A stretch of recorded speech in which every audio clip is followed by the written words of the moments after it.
We've got another super cool storyteller coming up to share her story. I did not know this before booking her, but we went to high school together. So just keeping it all in the family. Lucy Samuel. Oh my God, Jess, that was so inappropriate. Like, I'm Jewish and my dad is here. I told him it was an Eric Clapton concert, so this is about to get really awkward on many levels. I did have sex one time, and I obviously learned my lesson. So I wanted to start kind of chronologically at the beginning, and talk a little bit about the moment that you realize you're pregnant when you don't want to be. Because I think it's a very singular moment. It's really unlike anything else that ever happens in your life. It's obviously horrifying. And, well, maybe not for everyone, it was horrifying for me. And my brain did these two really different things at the exact same time. It was fascinating. It was like two totally opposite paths. Like on one hand, I was like, oh fuck, like I'm an adult right now. Like I feel like I'm, an adult. If my body can do this, like, all right, I'm grown, I'm done. Which is crazy. And at the exact same time, my brain is also going, I can't be pregnant. Like, I'm 8 years old. Like, I still have to Google when is Thanksgiving every year. So that was weird. I wrote notes here. So I had also a medical abortion, which is a series of pills. It feels more like you're doing drugs than like committing a mortal sin. As opposed to, I guess, a surgical abortion, which, I don't know, I'm not a doctor, but I assume it's like they get up there and like flick a switch, like put your uterus in the off position. I don't know. So the interesting thing is that I think with a surgical abortion, you go in and they do it and then you're recovering. Right, and with a medical abortion, you go in and you take the pill that they give you there, and then you go home and you take the other pills, and then you wait and you abort over like it could be 48 hours. Like the second bleeding could happen. You never know, right?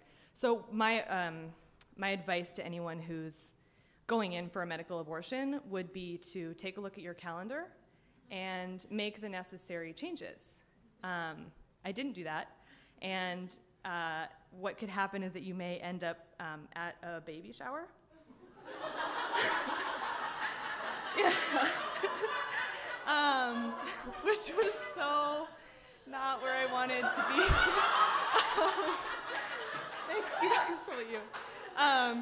So yeah, I mean, and Wendy, if you're listening on the live stream, I'm sorry, your baby is super cute, but.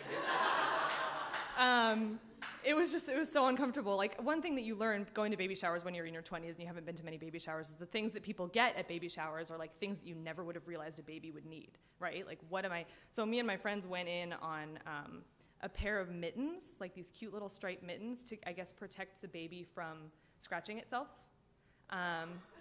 So like, yeah, like here's the cute little like baby mittens with the stripes, like to keep your little baby muffin from scratching her face. And I'm murdering mine.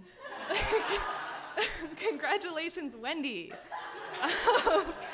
So yeah, it was really awful. I am not smiling in any of the pictures from that day. I don't think I ate any of the food. It was terrible. But I actually did, after a while, I realized it felt a little bit like subversive and cool. Like I was like, all right, like as far as the dichotomy of like women's choices, like this is kind of neat, right? Like you're going ahead and having a baby with your like shitty bald husband and like, I'm not.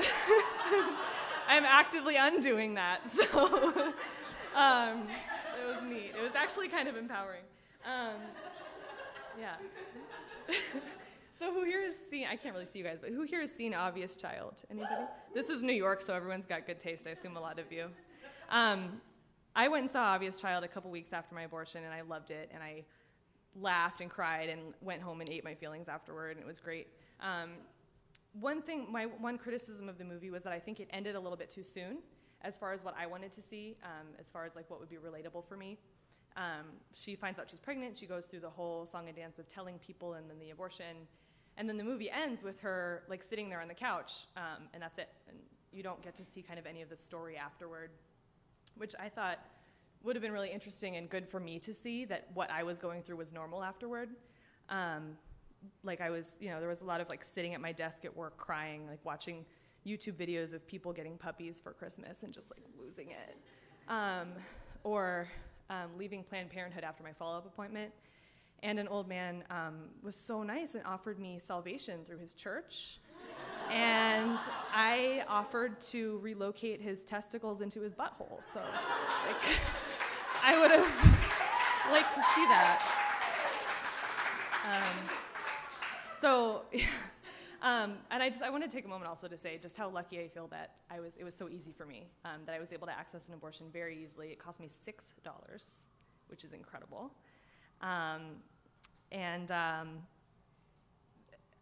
The reason that I think that's so important is because if I didn't have that abortion, it wasn't so easy, I would now have an 8-month-old. And my boyfriend and I, he's here actually, sitting with my dad. That's gonna be You should probably buy him a drink after this, babe. We're idiots, like we're drunks, we're total idiots. Our child would have been named like Taraji, probably, if I had anything to do with it, or like Iron Man. Actually, if it was his choice, it would probably be Daenerys Targaryen or something. I don't even get that joke, but I think it's funny. All right, well, I feel fortunate enough to still be with the man who impregnated me, and that is how I introduce him at all times. Hi, I'm Lucy. This is the man who impregnated me. Don't worry about the details. My personal favorite thing, and he's wonderful. He's the kindest, most fertile man. Just great swimmers. My personal favorite thing about having been through an abortion with him is that I can bring it up whenever I want and use it against him. So, like, for instance, we were recently, we were at a party surrounded by friends and loved ones, and I was doing something that was irritating him, as usual, and he was asking me to stop, and I was like, I carried your child. Like, yeah, for like 5 weeks, and then you killed it. So, like, that's all. Thank you.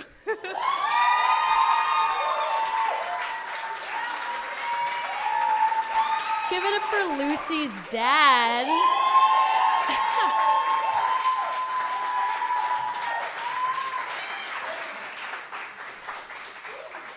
I think he got more applause than you did.